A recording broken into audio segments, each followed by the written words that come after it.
Good afternoon, Nagaseni, Nagale. Hello and greeting in Afar language.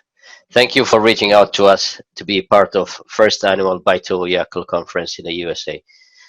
My name is Ahmed Yusuf Mohammed. I am honored to participate in my capacity as president of Eritrean Afar National Congress and happy to introduce to you the Eritrean Afar plight to your delegates.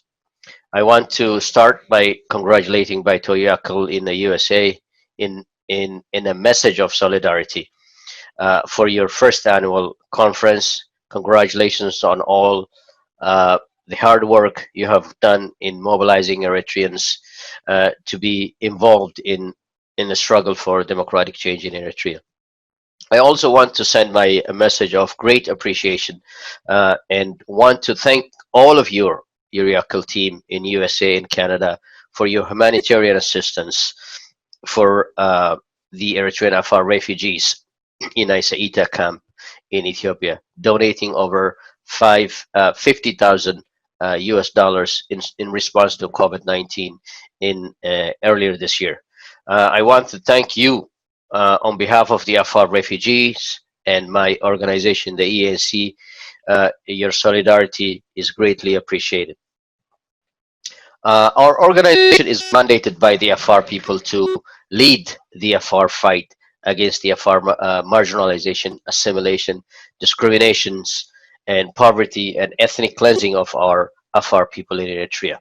Our goal is to establish the internal self-determination of internal Afar self-rule in autonomous Afar homeland of Dankalia within the Eritrean state. We strive to restore the Afar land and rights and resource rights, build the Afar capacity for economic development, and protect Afar culture and ethnic identity in Eritrea. I want to start by introducing the Afar nation, as we traditionally do when we participate in and engage with the various Eritrean opposition groups in a conference like this one. This is because it seems there is always an apprehension when we talk about the Afar rights in Eritrea. There seems to be a misunderstanding of Afar fight in Eritrea.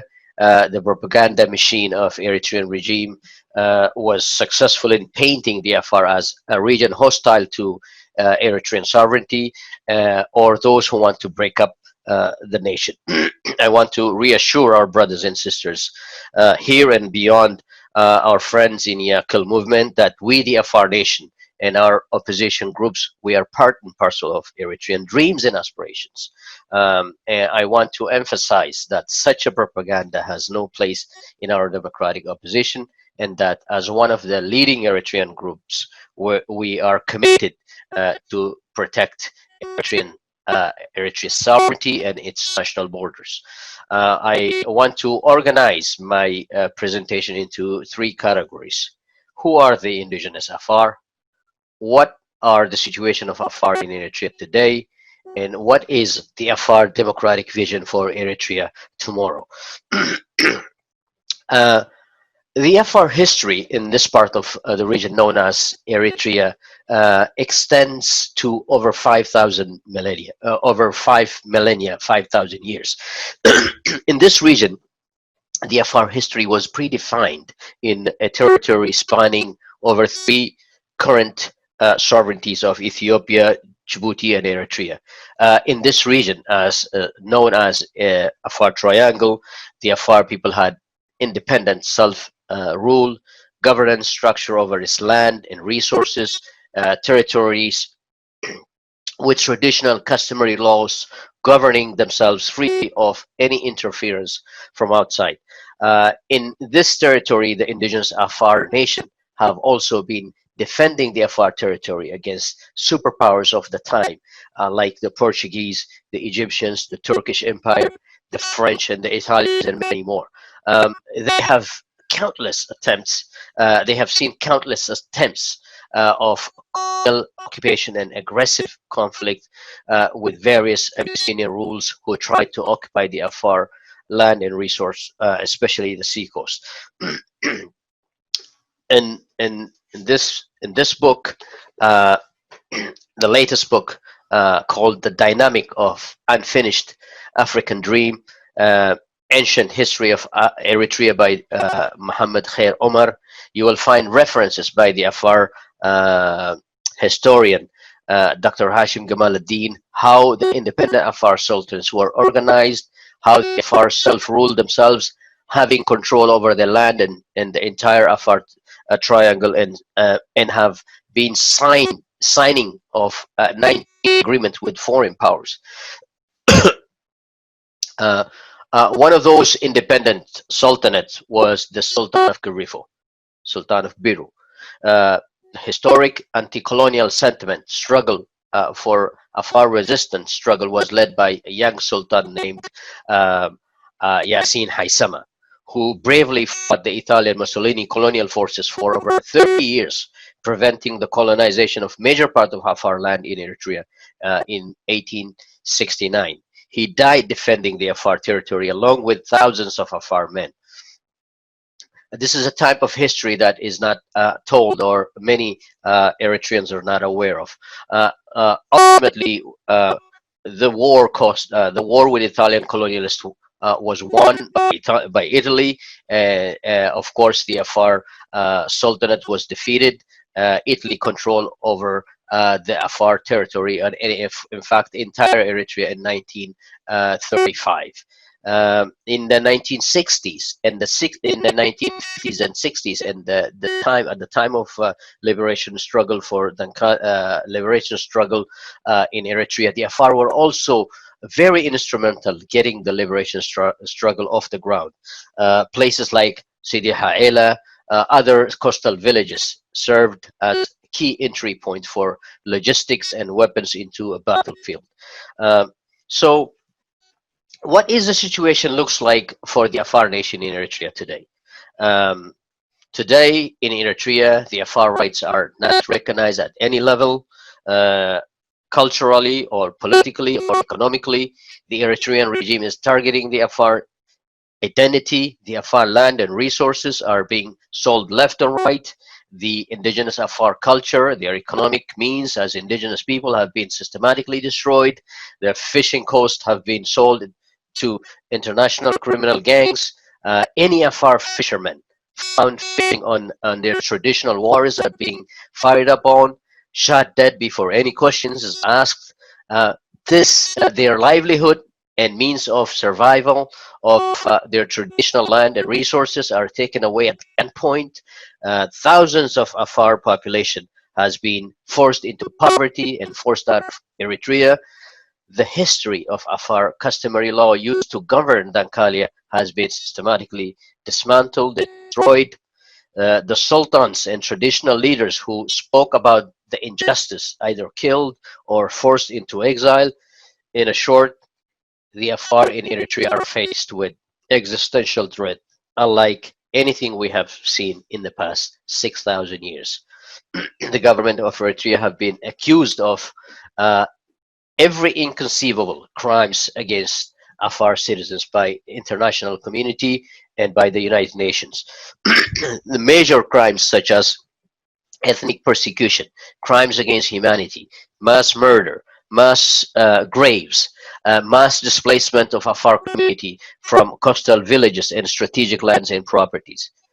In addition to this physical violence against the Afar, Eritrean regime has also been accused of illegally confiscating Afar natural resources and deprived the Afar of fundamental rights to live off their land and resources, contrary to international law and on ethnic grounds. The selling of Dankalia and its strategic resources are carried out by with the help of foreign governments and international corporations, partnerships like government of United Arab Emirates, the Australians, and perhaps Ethiopia. The United Arab Emirates control vast Afar land and territories. This can be found in and around of Assab Port, for example. Australia's mining giant Kululi Potash has signed a 200-year lease and have control over Afar traditional land and resources, an area spanning 400 kilometers square. This project, the Kuluri Potash project, is now dubbed as the game changer, and potash resources will soon be ready for export to international market. All of these criminal activities are impoverishing and marginalizing Afar people. Is in fact criminal and a new form of colonization. You may now get a clear picture or understanding of how dangerous and urgent situation is concerning the Afar people in Eritrea.